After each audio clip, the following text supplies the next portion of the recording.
Hello, नमस्कार मित्रों। मेरा नाम परेश प्रभात है और मैं आज आपको थोड़ा सा, अगर आप कोई भी नई कार परचेस कर रहे हो या फिर पुरानी कार परचेस कर रहे हो तो इंश्योरेंस में क्या बात ध्यान रखेंगे उसके बारे में आपको जानकारी देना चाहता हूँ। जैसे कि कभी भी हम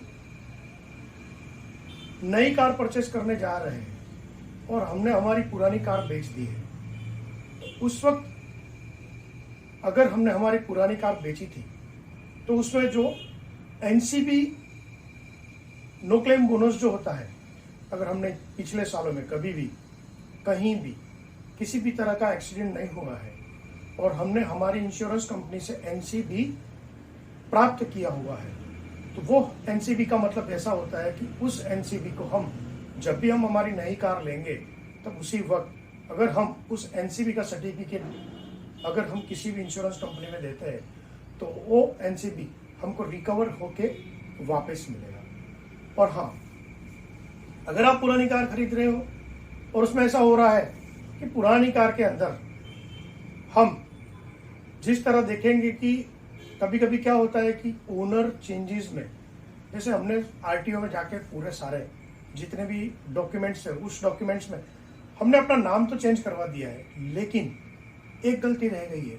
कि जो इंश्योरेंस की कॉपी है उसमें अगर हमने हमारा नाम चेंज नहीं करवाया है तो मीनवाइल क्या होगा,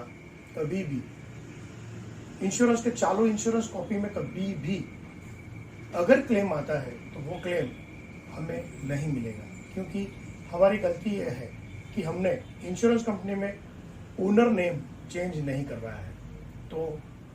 100% आप इतना बहुत ही ज़्यादा ध्यान रखिए कि जब भी ये सारे डॉक्यूमेंट चेंज करवाते हैं तब आप उसके अंदर ओनर चेंज भी जरूर करवा लीजिएगा। और हाँ, और भी ध्यान रखिएगा कि कभी भी पुरानी कॉपी में जब भी हम अगर कंपनी चेंज करते हैं इंश्योरेंस की, कि मान लो कि अगर हमारा कोई बजाज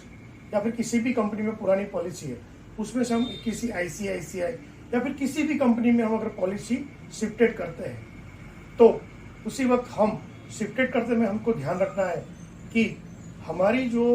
पुरानी पॉलिसी है उसमें एनसीबी कितना डिक्लेयर हुआ है। अगर एनसीबी बाय चांस कभी कभी क्या होता है कि कंपनी या फिर कभी एजेंट के द्वारा या फिर कभी भी प्राइस कम करने के लिए अगर ज़्यादा एनसीबी लेकर अगर आपको पुरानी पॉलिसी नया पॉलिसी इश्यू कर दिया गया तो क्या होगा कि इन फ्यूचर कभी भी क्लेम आता है तो एनसीबी गलत क्लेम करने के वजह से आपका क्लेम रिजेक्ट हो जाएगा और आपको पॉलिसी का कोई वैल्यू नहीं रहेगा। तो इसी तरह पॉलिसी में बहुत सारी हमको ध्यान रखना पड़ता है। ऐसी हमारी जानकारी जानने के लिए हमारा चैनल सब्सक्राइब कीजिए, परेश LIC। Thank you.